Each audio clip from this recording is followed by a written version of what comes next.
हर महादेव। काल हर दुख हर दारिद्र हर हर हर महादेव। श्री शिवाय नमस्तुभ्यं। हर हर महादेव। हर हर महादेव। घर घर महादेव। श्री शिवाय नमस्तुभ्यं। हर हर महादेव। हर हर महादेव। घर घर महादेव। श्री शिवाय नमस्तुभ्यं। हर हर महादेव। हर हर महादेव। घर घर महादेव। श्री शिवाय नमस्तुभ्यं। हर हर महादेव।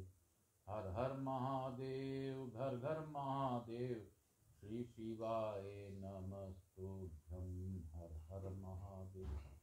हर हर महादेव। घर घर महादेव। श्री शिवाय नमस्तुभ्यं। हर हर महादेव। हर हर महादेव। घर घर महादेव। श्री शिवाय नमस्तुभ्यं। हर हर महादेव। हर हर महादेव। घर घर महादेव। श्री शिवाय नमस्तुभ्यं। हर हर महादेव। हर हर महादेव। घर घर महादेव। श्री शिवाय नमस्तुभ्यं। हर हर महादेव। हे भोला सब दुख काटो हमारा, शिव शंकर जपू तेरी माला। बाबा भोला जपू तेरी माला, के भोला सब दुख काटो हमारा। हे शंभो सब दुख काटो।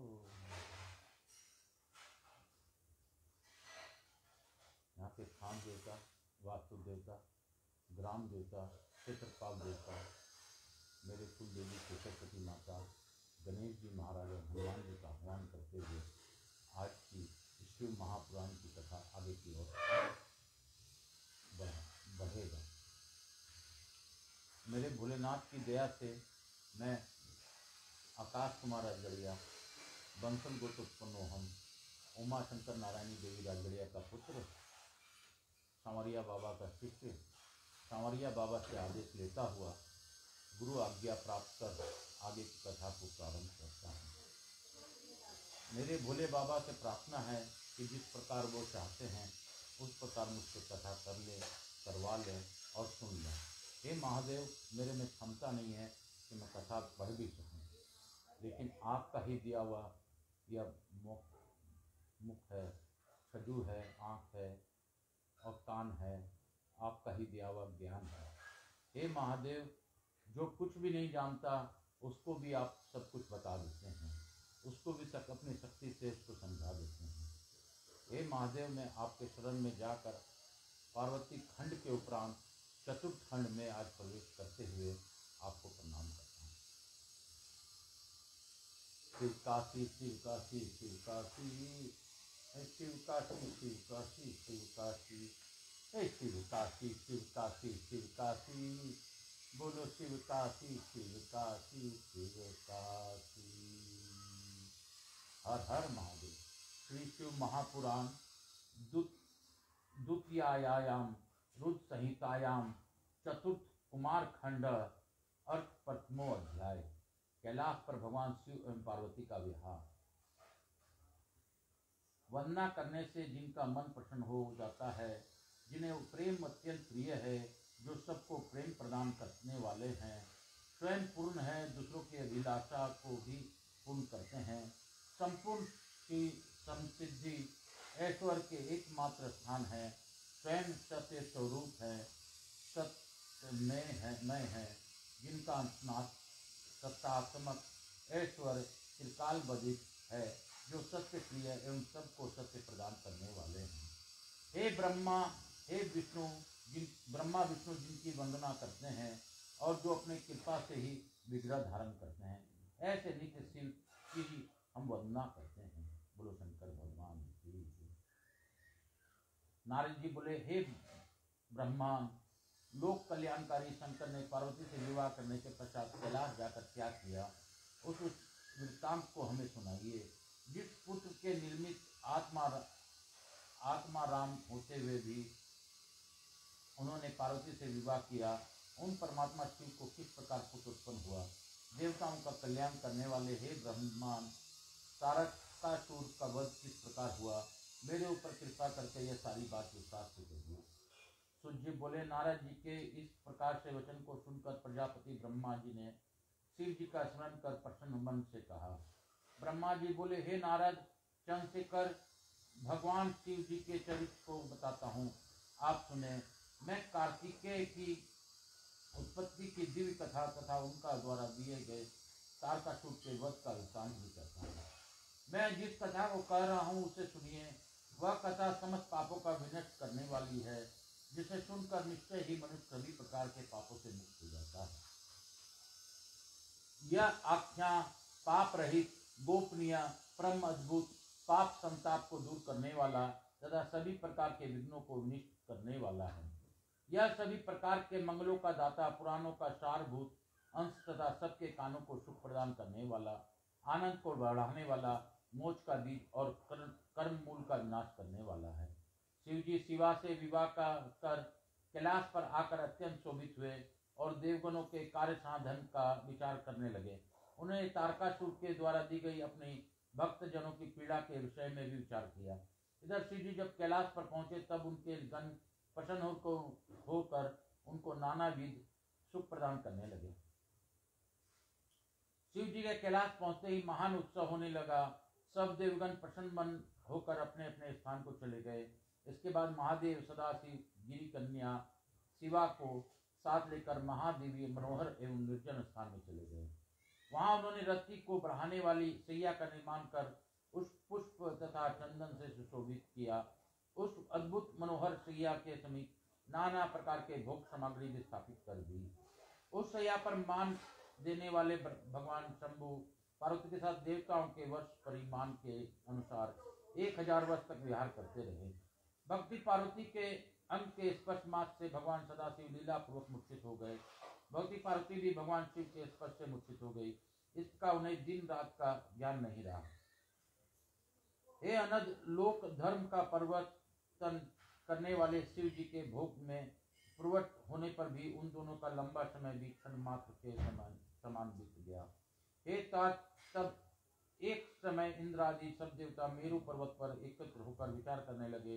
देवता बोले, यद्यपि शिव योगीश्वर, निर्विकार, आत्मा राम तथा माया रहित हैं, फिर भी हम लोगों के कल्याण के लिए भगवान शंकर ने विवाह किया है, किंतु अब तक उनको कोई पुत्र नहीं हुआ। इसका कारण ज्ञात नहीं हो रहा है। वो भगवान देवेश्वर विलंब क्यों कर रहे हैं? ब्रह्मा जी बोले, इसी बीच देवदर्शन नारद ने देवताओं ने शिवा और शिव के परिमित भोग काल को जाना। तब उनके भोग काल को दीर्घकालीन जानकर वो देवता बड़े चिंतित हुए। फिर मुझे ब्रह्मा को आगे करके वे विष्णु के समीप चले गए। मैंने नारायण को प्रणाम कर सारा अभीष्ट वृत्तांत उनको निवेदित किया। देवता लोग भी चित्र लिखित पुतलिका के समान खड़े रहे। हे नारायण, योगेश्वर शंकर जी देवताओं के वर्ष के परिणाम मान के अनुसार 1000 वर्ष प्रयत्न विहार प्रायण है। भगवान विष्णु बोले, हे जगत के विधाता, चिंता करने की आवश्यकता नहीं है, सब कुछ कल्याणकारी ही होगा। हे देवेश, आप महापुरुष शंकर के शरण में जाइए। जो मनुष्य प्रसन्न मन से शंकर के शरण में जाते हैं, हे प्रजापति, शंकर के उन अनन्य भक्तों को कहीं से कोई भय नहीं होता। हे विदे, उनके श्रृंगार का रस भंग समय से होगा, अभी नहीं। जो कार्य ठीक समय में किया जाता है वही सफल होता है, अन्यथा नहीं। भगवान शंकर के अभीष्ट को भग्न करने में कौन समर्थ है? 1000 वर्ष पूर्ण होने पर भी वे स्वयं निर्मित हो जाएंगे। जो रति को भंग करता है उसे जन्म जन्मांतर में स्त्री तथा पुत्र से वियोग प्राप्त होता है। उस भेदकर्ता पुरुष को ज्ञान नष्ट हो जाता है, कीर्ति नष्ट हो जाती है और वह दरिद्र हो जाता है। अंत में वह 1,00,000 वर्ष तक कालसूत्र नामक नरक में रहता है। इसी कारण महामुनि दुर्वासा को स्त्री से वियोग हुआ। फिर उन्होंने दूसरी मंगल कर्म कमलोक वाली स्त्री को प्राप्त करने के वियोग जन्य दुख को दूर किया। घृतांची पर आसक्त कामदेव को बृहस्पति के द्वारा मना करने पर बृहस्पति की पत्नी हरण का दुख मिला। फिर उन्होंने शिव जी की आराधना कर को प्राप्त किया, जिससे उनकी विरह व्यथा दूर हुई। महर्षि गौतम ने मोहिनी में आसक्त चंद्रमा की वियोग किया, इस कारण उनकी स्त्री से वियोग हुआ। हालिक को वृषली में कामासक्त देखकर हरिश्चंद्र द्वारा निषेध किया जाने पर उन्होंने विश्वामित्र का कोप भाजन बनना पड़ा और वे स्त्री पुत्र तथा राज में भी संयुक्त हो गए।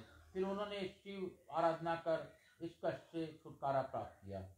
वृषली में आसक्त हुए द्विजश्रेष्ठ अजामिल को तथा उस वृषली के भय के कारण किसी देवता ने भी मना नहीं किया। निषेक वीर्य सिंचन से सब कुछ साध्य है। हे विधे, निषेक बलवान है, निषेक ही फल देने वाला है, उसका निषेक का कौन निवारण कर सकता है। शंकर जी की भोग का वह काल देवताओं के वर्ष से 1000 वर्ष पर्यंत का था। हे देवगणों, 1000 दिव्य वर्ष पूर्ण हो जाने पर आप लोग वहां जाकर इस प्रकार का उपाय करें जिससे उनका तेज पृथ्वी पर गिरे। उसे तेज से प्रभु शंकर का स्कंद नामक पुत्र उत्पन्न होगा। अतः हे ब्राह्मण, उस समय आप इन देवताओं का साथ लेकर अपने स्थान को लौट जाएं और शिव जी को एकांत में पार्वती के साथ आनंद विहार करें। ब्रह्मा जी बोले, हे मुनीश्वर, इस प्रकार कर लक्ष्मीपति भगवान विष्णु जी अपने अंतपुरम में चले गए और मेरे साथ सभी देवता अपने अपने स्थान पर चले गए। इस तरह बहुत दिनों तक शक्ति एवं शक्तिमान के विहार से भाराक्रांत यह पृथ्वी शेष एवं कच्छप के धारण करने पर भी कांप उठी। तब कच्छप के से भार से आक्रांत सबका आधारभूत पवन स्तंभित हो गया, जिससे संपूर्ण त्रिलोक के भय से व्याकुल होता।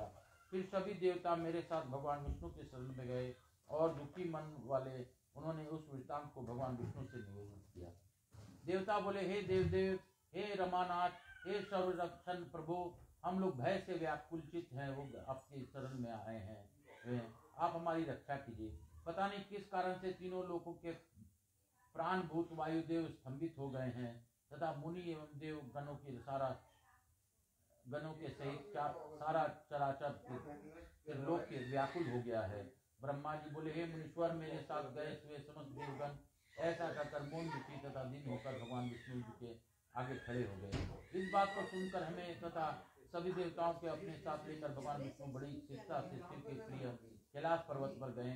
सुरवल्लभ भगवान विष्णु मुझे ब्रह्मा तथा उन देवताओं के साथ कैलाश पहुंचकर भगवान शिव के दर्शन करने की इच्छा से शिव जी के श्रेष्ठ स्थान पर गए, किंतु वहां शिव जी को न देखकर देवताओं सहित भगवान विष्णु आश्चर्य में पड़ गए। फिर उन्होंने वहां पर स्थित महेश्वर के गणों से विनय पूर्वक पूछा। विष्णु बोले, हे शंकर के गणों, आप सब बड़े दयालु हैं, आप लोग हम दुखी जनों की कृपा कर बताइए कि सर्व प्रभु शंकर इस समय कहाँ पर हैं। ब्रह्मा जी बोले, देवताओं के सहित भगवान विष्णु की बात सुनकर शंकर जी के उन गणों ने प्रीति पूर्वक लक्ष्मीपति विष्णु से कहा। शिवगण बोले, हे हरे, जो संपूर्ण वृत्तांत है ब्रह्मा और देवताओं के साथ उसे आप सुनिए।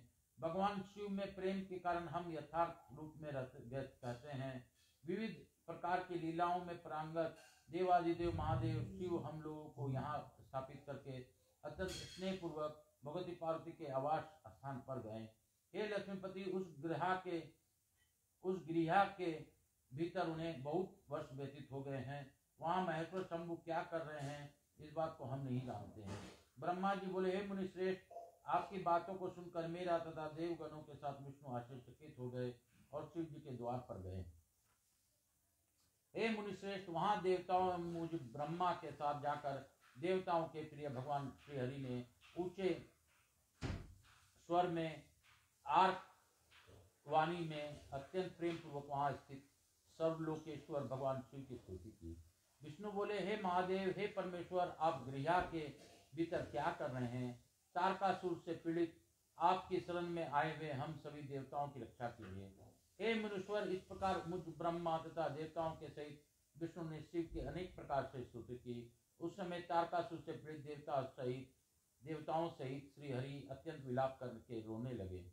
हे मुनीश्वर, तारकासुर से पीड़ित हुए देवताओं के आर्तनाद और शिव जी की स्तुति के मिश्रित होने से उस समय दुख भरा महान कोलाहल हुआ। इति श्री शिव महापुराणे द्वितीयायारुष सहित चतुर्थ कुमार खंडे शिव विहार वर्णनम नाम प्रथमो अध्याय। काशी शिव महापुराण के अंतर्गत दूसरे चैता के चतुर्थ कुमार खंड में शिव विहार वर्णन नामक पहला अध्याय सुनुआ। बोलो शंकर भगवान की जय, बोलो मेरे विष्णु भगवान की जय, बोलो मेरे भोलेनाथ की जय। हर हर महादेव। काल हर दुख हर दारिद हर हर हर महादेव। श्री शिवाय नमस्तुभ्यं हर हर महादेव। श्री शिवाय नमस्तुभ्यं हर हर महादेव। श्री शिवाय नमस्तुभ्यं हर हर महादेव। श्री शिवाय नमस्तुभ्यं हर हर महादेव। श्री शिवाय नमस्तुभ्यं हर हर महादेव। श्री शिवाय नमस्तुभ्यं हर हर महादेव। हर हर महादेव घर घर महादेव। श्री शिवाय नमस्तुभ्यं हर हर महादेव। शिव काशी काशी काशी शिव काशी मुक्त नगरी काशी की जय। आज हम लोग 25 अक्टूबर 2023 को कुमार खंड के प्रथम अध्याय में प्रवेश किए। हम लोगों ने अद्भुत कथा, मोक्षदायिनी कथा, पापों का नाश करने वाली कथा सुनी और कार्तिकेय जी के बारे में जानने के लिए आगे के अध्याय में पता चलेगा, लेकिन बाबा भोलेनाथ की इच्छा से आज मैं एक ही अध्याय कर पा रहा हूँ। जैसी प्रभु इच्छा। श्री शिवाय नमस्तुभ्यं। इसके साथ ही मैं यहाँ के स्थान देवता, वास्तु देवता, ग्राम देवता, छत्रपाल देवता, हनुमान जी महाराज, गणेश जी महाराज का धन्यवाद देता हूँ। अपने कुल देवी के सरस्वती माता का भी धन्यवाद देता हूँ कि उनकी कृपा से यह कथा हो पाई, हम लोग कर पाएँ, सुन पाएँ, समझ पाएँ। उनसे अनुरोध है कि गणेश जी, लक्ष्मी जी, रिद्धि सिद्धि और कुबेर जी महाराज हमारे यहाँ रहकर, शिव परिवार हमारे यहाँ रहकर बाकी सब देवी देवता अपने अपने स्थान को गमन करें और हमारे ऊपर अखंड कृपा बनाए रखें। फिर बुलाने पर आप पुनः पधारें, ऐसी कृपा हमें बनाए रखें। हे महादेव, हे दयानिधान, हे प्रभु, आपकी कृपा से हम लोगों ने आज कथा का चतुर्थ खंड में, तृतीय खंड में, कुमार खंड में प्रवेश किया। इससे हम लोगों को कुमार खंड का प्रथम अध्याय का ज्ञान हुआ। हे महादेव, मैं आकाश राजगढ़िया आपसे पुनः धन्यवाद देते हुए आपसे अनुरोध करता हूँ, मेरे से जुड़े, मेरे व्यवसाय से जुड़े, मेरे परिवार के सभी लोग जो अच्छे भाव के हैं, उन पर अपनी अखंड कृपा बनाए रखें। हे महादेव, आपकी कृपा से सभी का कल्याण होगा, आप ही कर सकते हैं, हमरे में क्षमता हम लोगों में नहीं। फिर भी पुनः आपका धन्यवाद देते हुए, नाम जाप करते हुए आज की कथा को यहीं से विराम दूंगा। शिव काशी काशी काशी शिव काशी, नाचे भोला डमरू के साथ। हर हर महादेव, हर हर महादेव, घर घर महादेव, हर हर महादेव, घर घर महादेव। श्री शिवाय नमस्तुभ्यं हर हर महादेव।